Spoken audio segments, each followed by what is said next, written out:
بسم اللہ الرحمن الرحیم۔ عورتوں سے قیامت میں سب سے پہلے کیا سوال ہوگا؟ ارشاد نبی صلی اللہ علیہ وسلم ہے کہ حضرت انس رضی اللہ تعالیٰ عنہ سے روایت ہے کہ آپ صلی اللہ علیہ وسلم نے فرمایا، قیامت کے دن عورتوں سے سب سے پہلے نماز کے متعلق سوال کیا جائے گا کہ پابندی کے ساتھ وقت پر ادا کیا تھا کہ نہیں۔ پھر شوہر کے متعلق سوال ہوگا کہ اس کے ساتھ کیسا برتاؤ کیا تھا۔ اس حدیث کے فائدے میں لکھتے ہیں کہ حشر کا میدان جو کل پرجگر کو پگلا دینے والا ہوگا، اس میں عام مسلمانوں سے خواہ مرد ہو یا عورت، سب سے پہلا سوال نماز کے متعلق ہوگا۔ قیامت کے دن جو جان کو پگلا دینے والا ہوگا، اس دن سب سے پہلا حساب نماز کا ہوگا۔ حضرت انس رضی اللہ تعالیٰ عنہ سے مروی ہے کہ آپ صلی اللہ علیہ وسلم نے فرمایا، قیامت میں سب سے پہلا حساب نماز کا ہوگا۔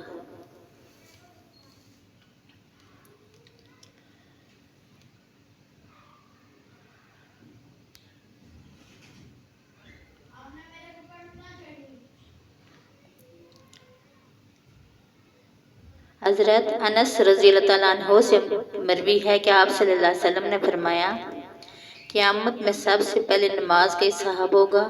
اگر یہ صحیح نکلا تو دوسرے اعمال بھی صحیح نکلیں گے۔ اگر اس میں گڑبڑ ہوئی تو دوسرے اعمال میں بھی گڑبڑ ہوگی اور نماز میں بھی کوتاہی۔ جو عورتیں نماز میں کوتاہی کرتی ہیں، عمر کی جوان عورتیں اکثر تارک کی نماز ہوتی ہیں، کچھ تو بہانہ بناتی ہیں، بچوں کا پیشاب کپڑوں میں لگا رہتا ہے۔ افسوس، یہ سب بہانے قیامت میں نہیں چلیں گے۔ جب سزا ملے گی تب پتہ چلے گا۔ اس لیے عورتوں کو چاہیے کہ نماز کی پابندی کریں۔ گھر کی بڑی عورتوں کو چاہیے چھوٹی عمر ہی سے پابندی سکھا دینا شروع کریں۔ عمر کی عادت اور پابندی کا اثر پوری عمر باقی رہتا ہے۔ فرائض شریعہ کے مطابق عورتوں سے شوہر کے حقوق، ان کی خدمت کے بارے میں سوال ہوگا۔ آج کل کے دور کی وہ عورتیں جو ملازمت کرتی ہیں، آفس، دفتر وغیرہ میں کام کرتی ہیں، وہ شوہر کی خدمت میں کوتاہی ہوتی ہے۔ حتیٰ کہ ایسی عورتوں سے کھانے تک کی سہولت نہیں ملتی۔